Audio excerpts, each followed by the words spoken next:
Greetings, my name is Kristy Kulhanek, and I am a graduate student in the MSIS program within the Department of Occupational Workforce and Leadership Studies at Texas State University. My professional research project is entitled Lifelong Learning and Adult Educators, a Comparison of Beliefs and Actions. Colleges and universities are expanding and improving their education options to attract a rapidly growing student demographic, non-traditional students. The term non-traditional student refers to working adults or any student who does not fall into the traditional student category, ages 18 to 25. As higher education institutions expand their lifelong learning practices, it is important that the faculty and staff of these institutions evolve as well. This study explores to what degree faculty and staff of higher education institutions believe in the concept of lifelong learning, how frequently they act upon their beliefs at work, and the relationship between their beliefs and actions. This is based on lifelong learning and adult educators' beliefs, implications for theory and practice, a study done in 2000 by Kristy and Dean. This survey was emailed to the faculty and staff of the Texas State University Round Rock campus.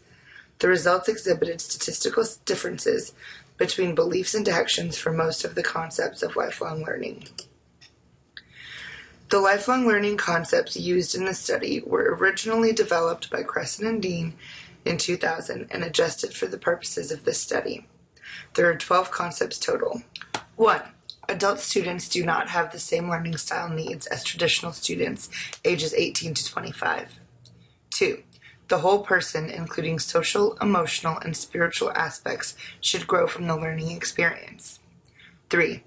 All life roles of adult learners, including roles of friend, citizen, economic provider, and parent, should benefit from participation in adult education. 4. Adult educators should help individuals become self-directed learners. 5. Adult educators are responsible to assist adult learners to prepare for, accept, and adapt to changes throughout their lives. 6. As people age, their ability to learn can actually improve.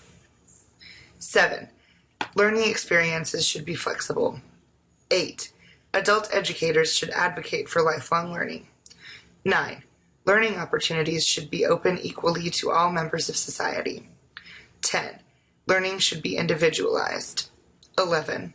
The welfare of the adult learners should be placed before that of the institution. 12. The faculty and staff of higher education institutions should view non-traditional students and traditional ages 18 to 25 equally. For each lifelong learning concept, 3 questions were explored. To what degree do higher education faculty and staff believe in lifelong learning? To what degree do higher education faculty and staff apply these beliefs to their careers? What is the difference between the higher education faculty and staff's beliefs of these concepts and their application in their careers? The null hypothesis of this study is that the beliefs and actions are the same, and any differences found are not statistically significant. A central theme to this study is lifelong learning. Formal learning typically plays a significant role in the lives of children, teenagers, and young adults, yet is not acknowledged in the lives of established adults. The learning process does not abruptly stop once individuals reach a certain age. Rather, learning occurs throughout an individual's life, hence the term lifelong learning. One way adults can participate in formal learning practices is through higher education institutions. Institutions such as Texas State University Round Rock campus are designing curriculum to accommodate non-traditional students. Non-traditional students are typically older, working adults who are enrolled part-time in college courses. These students do not fit the traditional student category of ages 18 to 25. Non-traditional students usually lack social connections to traditional students. Above all, non-traditional students are in a different place in their lives than their traditional counterparts, whether because of personal reasons, family obligations, or career choices. The participants of this study were faculty and staff of Texas State University's Round Rock campus. The Round Rock campus is a branch campus of Texas State University in San Marcos, Texas. The programs and courses offered at Texas State University Round Rock campus accommodate working adults and non-traditional students. Additionally, the Round Rock campus accommodates students who are further along in their academic careers, exclusively offering upper-level courses. Courses offered at this campus are typically in the evenings, on the weekends, or online, with few face-to-face class meetings. Due to the accommodations for non-traditional students, the Round Rock campus was a seemingly ideal campus to use in this study. Dr. Edna Rabine, director of the Round Rock campus, emailed a survey link to all 207 Round Rock faculty and staff members. The survey was administered through a form in Google Drive. The survey remained open for 20 days and received 35 responses, yielding a 16.9 response rate. Data was collected during the spring semester of 2014. Due to the inability to gain direct access to the email listserv, the survey was only sent to participants one time. The survey instrument included 5 pages: an introduction, survey instructions, demographic information, beliefs, and actions. Participants provided the following demographic information: age, gender, approximate number of years working with college students in a professional setting, and the primary type of college student they work with, traditional versus non-traditional. The questions used in the survey were adapted by the concepts previously developed by Kristy and Dean. On the 4th page, participants were asked to select to what degree that they personally believed in the concepts. The scale included the following options: 1. Strongly disagree.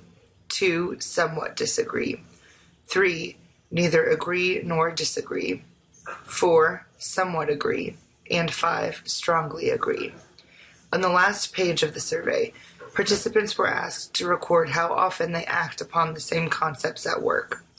The scale included the following options: 1. Never. 2. Rarely. 3. Sometimes. 4. Frequently. And 5. Always. Here are 2 sample questions. I asked participants, record to the degree which you personally believe in the following concepts. The first concept here is adult educators should advocate for lifelong learning. The second concept is the welfare of adult learners should be placed before that of the institution. Here I have the same 2 concepts listed, but the directions state, record how often you act upon the following concepts at work. The data was exported from Google Drive into an Excel spreadsheet. Every survey response was assigned an identification number for future references. The data was formatted and then analyzed in SPSS computer software for a paired t-test.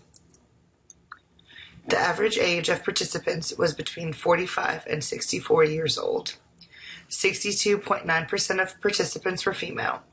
Most participants have worked with students for 4 or more years. Additionally, a majority of participants work with an even amount of traditional and non-traditional students. Participants overall agree with the concepts of lifelong learning. Responses varied from strongly disagree to strongly agree, with an average response of 4.048, which falls between somewhat and strongly agree. The concepts that received the highest belief rating was that adult educators should advocate for lifelong learning. The mean response was 4.66, which is between somewhat and strongly agree. The concept that received the lowest belief rating was the welfare of students. Mean response was 3, which is neither agree nor disagree. Participants reported that they act upon their beliefs between sometimes and frequently, with a mean of 3.507. Based on this data, higher education faculty and staff have strong beliefs about lifelong learning, but do not implement the beliefs at the same rate. The concept that educators should advocate for lifelong learning was the highest rated action, with 4.06, which falls between frequently and always on the scale. The concept with the lowest action rating was the welfare of learners, with 2.77, which falls between rarely and sometimes on the scale. As a reminder, the null hypothesis of this study is that the beliefs and actions are the same, and any differences found are not statistically significant. The 2 concepts of equal views and welfare of learners accept the null hypothesis. All other concepts reject the null hypothesis. The data clearly shows a disconnection between the personal beliefs and actions of higher education faculty and staff. Many possibilities exist to explain the inconsistencies between beliefs and actions. Although higher education faculty and staff may believe in the concepts of lifelong learning, fully acting upon their beliefs may not align with departmental goals, and it could possibly lead to repercussions. It would be easier for faculty and staff to act upon lifelong learning beliefs if their institutions had a specific progressive mission regarding lifelong learning. Another reason inconsistencies exist are a lack of resources, time, funding, departmental support, etc. To build on this study, research could be conducted on the faculty and staff of Texas State University's San Marcos campus. The results could be compared to the findings of the Round Rock campus. From there, the researcher could provide suggestions for an action plan to implement the beliefs of lifelong learning. Studying various campuses within the Texas State University system, such as Lamar University and Sam Houston State University, would also provide interesting comparative data. Thank you for viewing my graduate research study. For more information, feel free to contact me at KristyKulhanek@gmail.com.